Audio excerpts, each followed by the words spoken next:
महाराष्ट्राच्या राजकारणात सध्या बारामती आणि राहुरी या दोन पोट निवडणुकांमुळे मोठी राजकीय हालचाल सुरू आहे. 28 जानेवारी रोजी झालेल्या दुर्दैवी विमान अपघातात अजित पवार यांचे निधन झाल्यानंतर बारामती विधानसभा मतदारसंघ रिक्त झाला. त्यानंतर अजित पवार यांच्या पत्नी सुनेत्रा पवार यांनी उपमुख्यमंत्री पदाची जबाबदारी स्वीकारली. मात्र संविधानाच्या नियमानुसार त्यांना 6 महिन्यांच्या आत विधानसभा किंवा विधान परिषदेचे सदस्य होणे आवश्यक आहे. त्यामुळे आता त्या बारामती विधानसभा पोट निवडणुकीतून निवडणूक लढवणार हे जवळपास निश्चित मानले जात आहे. मात्र महाविकास आघाडीतील याबाबत पूर्णपणे एकमत आहे का, हा देखील महत्त्वाचा मुद्दा ठरत आहे. शिवसेना उद्धव बाळासाहेब ठाकरे पक्षाचे नेते संजय राऊत यांनी या संदर्भात वेगळी भूमिका मांडत अंतिम निर्णय महाविकास आघाडीतील सर्व नेते एकत्रित चर्चा करून घेतला जाईल असे म्हटले आहे. त्यामुळे काँग्रेस किंवा शिवसेना बारामतीत उमेदवार देणार का, याकडेही राजकीय वर्तुळाचे लक्ष लागले आहे. दुसरीकडे मुख्यमंत्री देवेंद्र फडणवीस यांनी बारामती आणि राहुरी या दोन्ही पोट निवडणुका बिनविरोध व्हाव्यात अशी अपेक्षा व्यक्त केली आहे. मात्र विरोधकांनी निवडणूक लढवली तर महायुती पूर्ण ताकदीने मैदानात उतरेल असा इशाराही त्यांनी दिला आहे.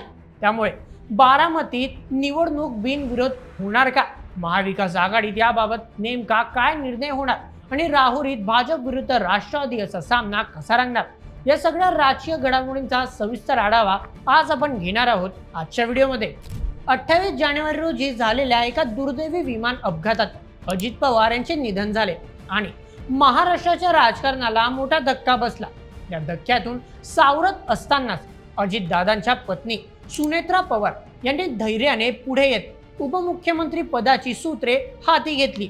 पण संविधानाच्या नियमानुसार त्यांना 6 महिन्यांच्या आत विधानसभा किंवा विधान परिषदेचे सदस्यत्व होणे अनिवार्य आहे.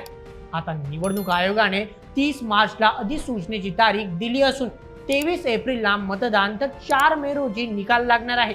इथेच खरा सस्पेन्स सुरू होतो.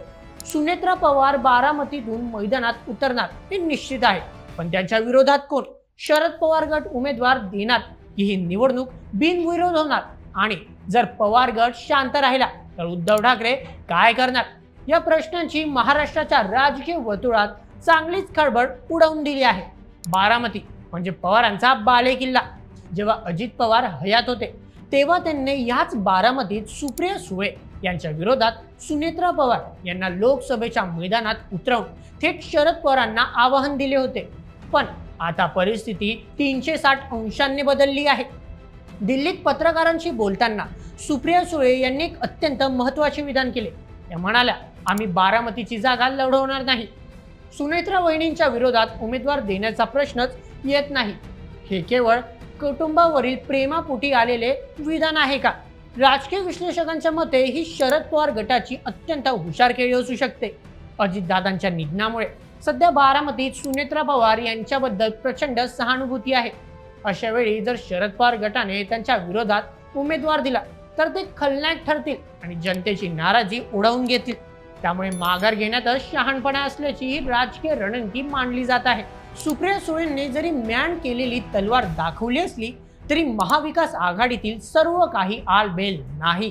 मातोश्रीवरून वेगळेच वारे वाहताना दिसत आहे.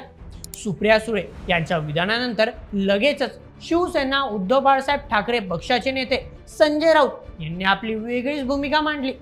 संजय राऊत म्हणाले, अजित पवारांबद्दल आम्हाला सहानुभूती नक्कीच आहे, पण जेव्हा मुख्यमंत्री निवडणूक बिनविरोध व्हावी म्हणतात तेव्हा राज्यातील विरोधी पक्षनेत्याचे काय? उद्धव ठाकरे सर्व महाविकास आघाडी नेत्यांशी चर्चा करतील, त्यानंतरच एकत्रित निर्णय होईल. इथेच खरी राजकीय ठिणगी पडली आहे. उद्धव ठाकरे गटाला असे वाटते की भाजप आणि महायुतीला सहजासहजी वॉक ओव्हर देऊ नये. जर राष्ट्रवादी काँग्रेस शरद पवार गट लढणार नसेल तर महाविकास आघाडीचा दुसरा एखादा घटक पक्ष तिथे उमेदवार उभा करू शकतो का? काँग्रेस किंवा शिवसेना तिथे आपली डमी किंवा स्थानिक उमेदवार देऊन महायुतीची ताकद मोजण्याचा प्रयत्न करू शकते. त्यामुळे सुप्रिया सुळे आणि उद्धव ठाकरे यांच्यात मतभेद होण्याची दाट शक्यता निर्माण झाली आहे.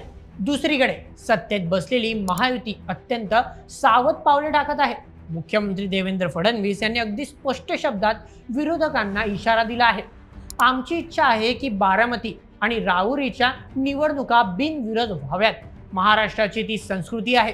पण जर विरोधकांनी ही निवडणूक आमच्यावर लादलीच तर आम्ही ती पूर्ण ताकदीने आणि बहुमताने लढायला तयार आहोत.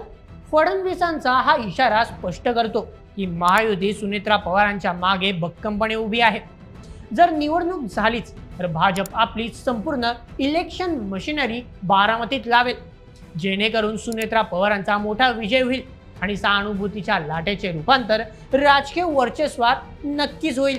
सगळ्यांचे लक्ष बारामतीवर असले तरी राहुरी विधानसभा मतदारसंघात खरी काटेकी टक्कर होणार आहे. भाजपचे दिग्गज नेते शिवाजी कर्डिले यांच्या निधनामुळे ही जागा रिक्त झाली आहे.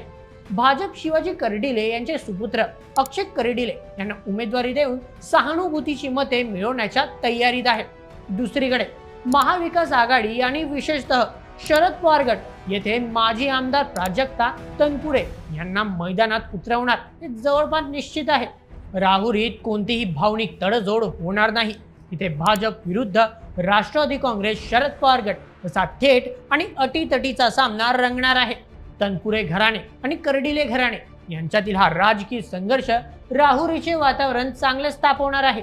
राजकीय आकडेमोड, पडद्यामागच्या घडामोडी आणि सध्याची परिस्थिती पाहता पुढील गोष्टी घडण्याची दाट शक्यता आहे.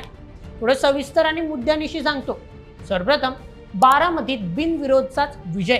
सुप्रिया सुळे यांच्या स्पष्ट नकारानंतर उद्धव ठाकरे किंवा काँग्रेस बारामतीत स्वतःचा उमेदवार देऊन पवार कुटुंबाशी पंगा घेण्याची चूक करणार नाही. महाविकास आघाडीमध्ये एकमत होऊन सुनेत्रा पवार या बारामतीतून बिनविरोध निवडून येतील असे सध्या तरी चित्र आहे.